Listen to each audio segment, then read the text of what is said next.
श्री शिवाय नमस्तुभ्यम। हर हर महादेव। आप सबको पता है कि आज है शनि अमावस्या का बहुत ही प्यारा सा दिन और साथ ही साथ आज के दिन लग रहा है सूर्य देवता को ग्रहण। आज आप सभी को शनि अमावस्या पर पितृ अमावस्या दीपक लगाना है, क्योंकि जो अमावस्या होती है वो हमारे पितरों को समर्पित होती है। इसीलिए आज के इस दीपक को पितृ अमावस्या दीपक के नाम से जाना जाएगा। ये उपाय ना तो आपको सुबह के टाइम करना है और ना ही आपको सूर्य ग्रहण के समय करना है। जब सूर्य ग्रहण समाप्त हो जाएगा शाम को 6:21 के बाद में रात को आपको इस उपाय को सभी लोगों को करना है। इस उपाय की सबसे अच्छी बात यह है कि इसके लिए आपको कहीं भी बाहर जाने की जरूरत नहीं है। चलिए सबसे पहले बात कर लेते हैं कि इस दीपक को आपको लगाना कहाँ है। इस उपाय के लिए आपको आटे का दीपक लेने की जरूरत नहीं है। आपको लेना है एक सिंपल सा मिट्टी का दीपक। ये दीपक आपको लगाना किसके लिए है तो आप सबको पता है कि अमावस्या जो होती है वो अपने पितरों को समर्पित होती है और इस दीपक को हमें अपने पितरों के निमित्त लगाना है। पितरों के लिए हमेशा घी का दिया लगाया जाता है। इस दीपक में आपको डालना है गाय माता का घी। बात आती है कि इस दीपक में आपको बाती कौन सी लगानी है, तो जो पितर होते हैं वो हमारे वंश की बढ़ोतरी करते हैं। जब पितर खुश होंगे तो हमारे जीवन में हर चीज की बढ़ोतरी होगी।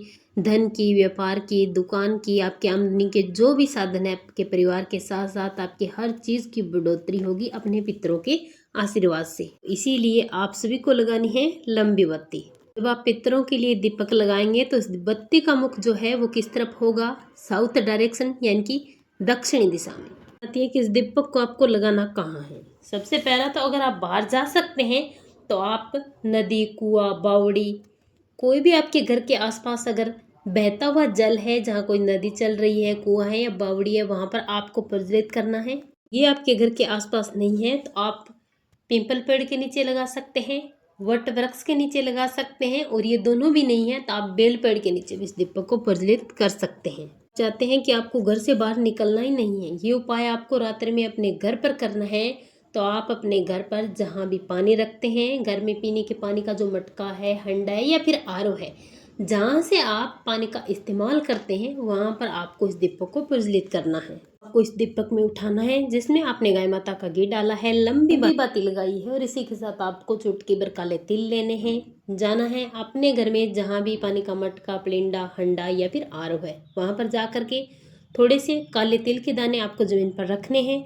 उस पर आपको इस दीपक को रखना है। दीपक रखते इसमें आपको ध्यान रखना है बाती का मुख साउथ डायरेक्शन यानी कि दक्षिणी दिशा की तरफ होना चाहिए।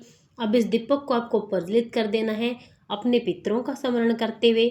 इसके बाद पितृदेव आर्यमा का स्मरण करते हुए आपको अपनी परेशानियों को बोलते, अपनी मनोकामना करते हुए एक चुटकी काले तिल इस दीपक में आपको डाल देनी है। पूज्य गुरु जी ने बताया कि अमावस्या के दिन अगर आप एक दीपक अपने घर में पानी के स्थान पर मटके के पास प्रज्वलित करके एक चुटकी काला तिल अपनी समस्याओं को बोल करके लगा देते हैं तो आपके पितर प्रसन्न होते हैं। आपके जीवन से सारी समस्याएं हल हो जाती है।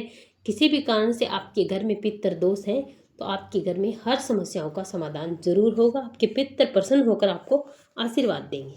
और चलिए बात करते हैं पूज्य गुरु जी द्वारा बताए गए दूसरे उपाय की। ये उपाय भी आपको करना है सूर्य ग्रहण समाप्त होने के बाद। इसके लिए आपको लेना है थोड़े से काले तिल और साथ में लेना है 1 लोटा शुद्ध जल। ये जो काले तिल है उन्हें आपको इसी 1 लोटे जल में डाल देना है। जो लोग अपने परिवार से बहुत प्रेम करते हैं, जो चाहते हैं कि उनका परिवार हमेशा खुश रहे, अगर आपके परिवार में परेशानियां हैं, बीमारी है, कर्ज बढ़ता जा रहा है, कलह क्लेश है, आप परेशान हो चुके हैं, कोई भी रास्ता दिखाई नहीं देता, तो सूर्य ग्रहण खत्म होने के बाद आपको ये उपाय जरूर करना चाहिए। इस प्रकार से आपको जाना है 1 लोटे जल और जिसमें आपने काले तिल डाले हैं उसे लेकर के अपने घर में पानी के मटके या फिर आरओ के पास यहाँ पर इसे थोड़ी देर आपको रखे रहने देना है। कम से कम आपको 10-12 मिनट रखना है। उसके बाद इसे यहाँ से उठा लेना है। उठाने के बाद अपने लेकर आपको अपने पूरे घर में घूम जाना है। घूमते ही आपको मनोकामना करनी है, अपनी कामना करनी है। आपके परिवार में जो भी समस्या चल रही है, आपकी जो भी मनोकामना, उसे करते हुए आपको घुमा करके इसे आपको भगवान शिव के शिवलिंग पर अपनी मनोकामना करते हुए श्री शिवाय नमस्तुभ्यम मंत्र का जाप करते पूरा का पूरा जल आपको समर्पित कर देना है। अगर आप इस शनिवारी अमावस्या पर ग्रहण समाप्त होने के बाद अगर काला तिल डाल करके 1 लोटा जल महादेव की शिवलिंग पर समर्पित कर देते हैं तो आपके जीवन में जो भी संकट आ रहे हैं, जो भी परेशानियां आ रही हैं, जितने भी प्रकार के दोष है रोग है, कर्ज है, कोई भी रास्ता दिखाई नहीं दे रहा है, परेशानियों से घिर चुके हैं, चारों तरफ से अगर परेशानी ही परेशानियाँ हैं तो आपको ये उपाय जरूर करना चाहिए। श्री शिवाय नमस्तुभ्यम।